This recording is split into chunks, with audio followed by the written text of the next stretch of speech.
In this video, I'll show you how to paint 3 watercolor patterns to practice your brushwork and get you ready for winter.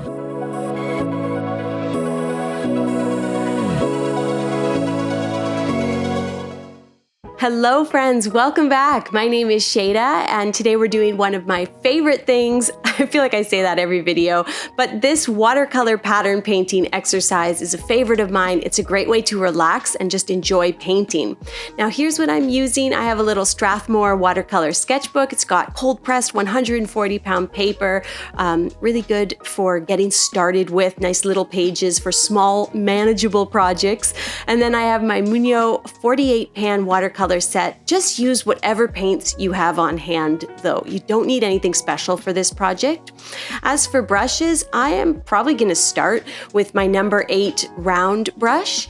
And then I do have a number 4 around here somewhere as well. I've got some clean water. I've got paper towel for blotting my brush. And I think that's everything. Let's get started. First thing we're going to do is kind of like a pine bough pattern. We're doing some winter patterns here. So I've grabbed a little bit of phthalo green and then I'm going to mix into that French gray. So wet your brush, rub that cake of paint with the wet brush, pick up the pigment, bring it over to the palette, and on the palette is where you're going to do all your color mixing. I've got a nice watery minty green here, so let's start our pattern painting. Now these are winter patterns. I'm keeping everything loose, so the first thing I'm painting is a pine bough. And you can see I start with a stem and then I just kind of do these long, thin brush strokes. Every pine needle is like one messy brush stroke. I'm just keeping it very loose and free and simple. The paint is very light and transparent because this is my first layer of the pattern. So I don't want to go too dark to begin with. And at this point, I'm just concentrating on my brush strokes and having fun. So there's our first layer. I'm grabbing my number 4 round brush now and a little bit of dark brown. This is Van Dyke brown, I think. And we're going to paint a different pine bough. Now those ones were so light that they dried really quickly, but you do want that first layer to dry. And for the second pine bough, I'm getting a little more detailed. So I am using a smaller brush and I want to create a similar effect, but I am really going light with that brush stroke and with the paint. And I'm doing these very, very thin, dark pine needles. And I've added a little bit more detail by painting the brown stem first. So we're just working our way into something that's a little bit more delicate and detailed, but still keeping it really loose and simple. And that's what I love about pattern painting. It's very process driven. It's not about, painting this beautiful masterpiece. It's all about laying down some brush strokes and just kind of filling the page. I want to let you know about a little freebie. Head over to my Instagram at Shayda Campbell to grab my watercolor pattern as a phone wallpaper. It's saved in my stories as a highlight and it is there for you to make your phone pretty and wintry today. Now for my final element in this pattern, I'm painting some very loose pine cones and I've got a light watery brown here and I'm just making these like really messy ovals. You can see I just kind of run that little brush across the page. While those dry, I went in with an even darker green. You can add a little purple or blue to your green to darken it, to kind of add some depth and detail to those pine boughs. And then with a black brown, I am adding these funny little curving lines to my pine cones just to give that kind of cartoony, cutesy pine cone look. So that's a really fun and simple pattern. It's a great way to get warmed up. Now that we are feeling warm, feeling like the brush feels comfortable in our hand, let's flip the page and try another simple pattern together. This one starts with some gray leaves. I'm using French gray here. I like to sometimes mix just the tiniest little droplet of red into my grays just to warm them up a little bit. But you can see I'm using my number 4 round brush and I'm doing some brushwork practice again. I use the delicate tip of the round brush to paint the stems and branches, but I'm also able to run that brush across the page and make that larger leaf shape. So run the belly of the brush, the area that holds all the paint, across the paper, and you're going to get a large, natural, fluid, organic leaf shape emerging. And then you can use the delicate point of the very same brush to paint all those little stems and leaves. And again, this is great brushwork practice. Try painting branches of different shapes and sizes. And then I've grabbed a little bit of red. This is a mix of red and magenta, so a very cool red. And we're just gonna paint some little oval-shaped berries together. Pattern painting I love because it really gets you to focus on the process of painting. You're not thinking about the outcome or getting it perfect. You're able to let go and just take joy in the process, take joy in the materials and the colors. Think about what colors look good together and what kind of shapes that you would like to paint. What kind of shapes are you good at painting? Are you good at large oval leaves like these ones? Well, then add those to your pattern.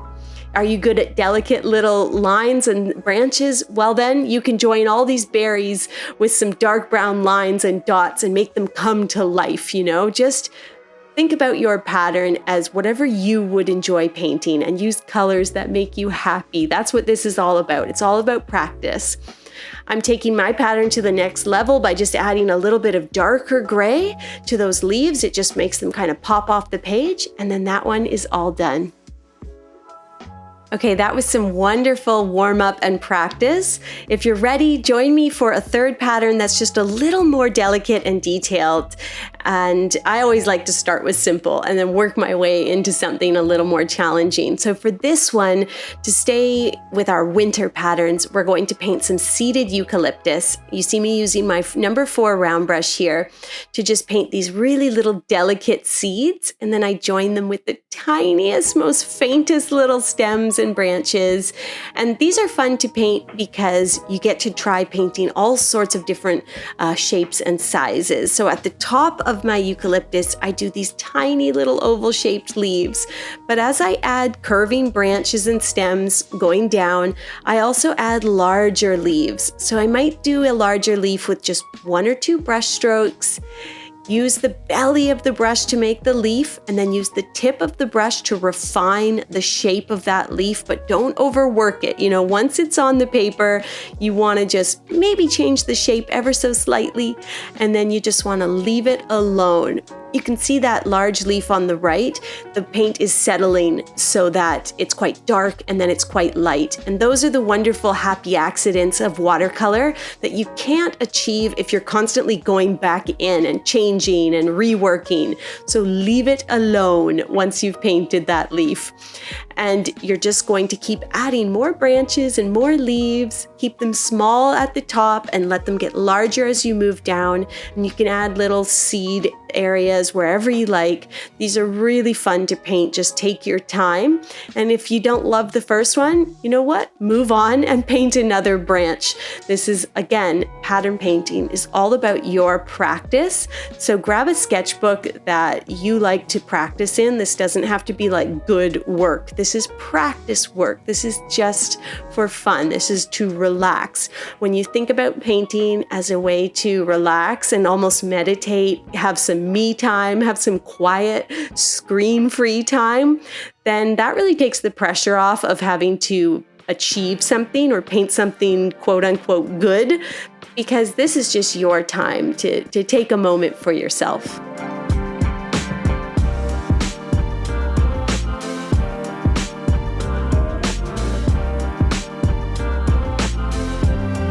With our seeded eucalyptus all done, we are going to take a cue from that first pattern we did, and we're going to add a pine bough. But I think you can see already I'm keeping things a little more delicate and detailed. So I did a really nice little stem, just kind of, made it a little bit crooked, a little bit weird. And then I come in with my super dark green. This is a mix of phthalo green and indigo.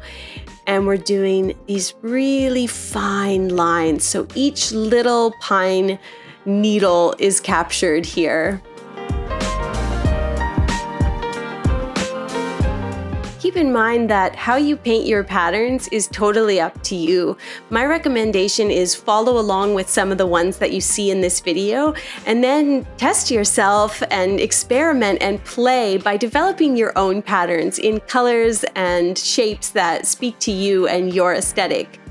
Patterns can be all about that overlap where you're starting really light and building up shape and color with darker forms later on.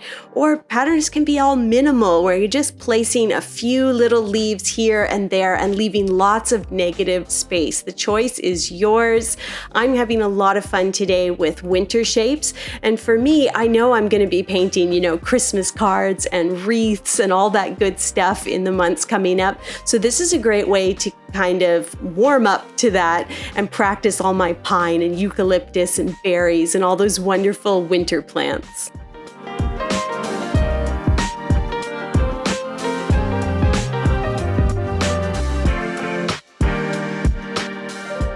All right, I'm really happy with the way that third pattern came together. I wanted to grab a cup of tea, take a step back, look at your patterns. Do they need anything more? Do they need a little more color? It doesn't actually matter, but it's just kind of fun to analyze. I had actually washed my palette. I thought I was done. And then I thought this one just needs a bit of warmth. So I mixed a little raw sienna, I think I've got here, and I am just adding a little bit of warmth with these funny little, I don't know, they're berries. Are they berries? Are they leaves? Are they nuts? Are they pine cones? Who knows? I'm just kind of painting something round. You could use a little yellow ochre, like a nice honey colored brown is what you want if you're painting along and you've got that beautiful dark green mixed with indigo, the mint and the honey. It just looks so nice.